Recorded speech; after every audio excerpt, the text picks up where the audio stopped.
Good morning. It's dog walking I day. didn't realise you were on a video. I'm out. She's out. Dog walking day in the Ramwell house. What are you doing today? That's Hannah, but she's out.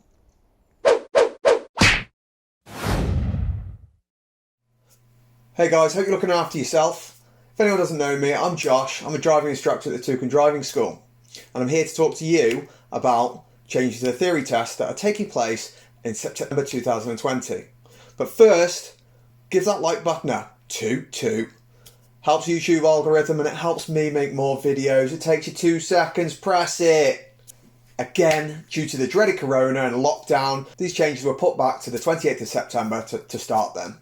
So what do these changes mean for you? Now if you go for a theory test, you'll be asked to watch a short video clip with no sound, and you'll then be asked to answer 3 short questions related to the clip. Now what's nice about this is you can watch the clip as many times as you like. So if you'd like to watch it once and then smash through all the questions, be my guest. But if you'd like to watch the clip, then answer 1 question, then watch the clip again, answer another question, you can do this as well.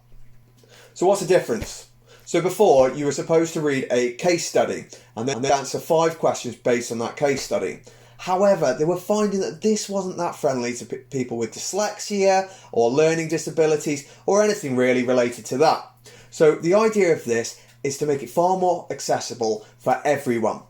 So now we're going to watch a quick video. This is an example directly from the DVSA of one of the clips to expect.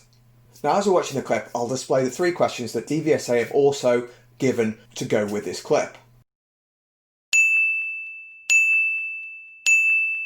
So question 1. So why are motorcyclists considered vulnerable road users? Question 2.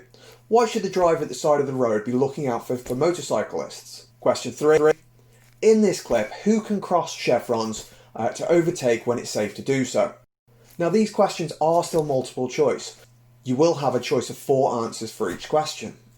Now it's important to note that these changes will only affect car drivers and not motorcyclists and not heavy goods drivers. It's also important to note that the rest of the test will still consist of 50 multiple choice questions and a hazard perception test. These will stay the same. A quick bit of advice for you as well. If you do have any learning difficulties yourself, or perhaps you're dyslexic or anything at all, it's important that you let the DVSA know ahead of your test. If you do let them know ahead, they will give you allowances such as perhaps extra time. So if you are stressing about time or anything like that, if you let them know ahead, they will give you that extra time that you need, or any extra support that they really can. Thank you for watching. This is the end of the next episode of the Ramwell Show. See you next time.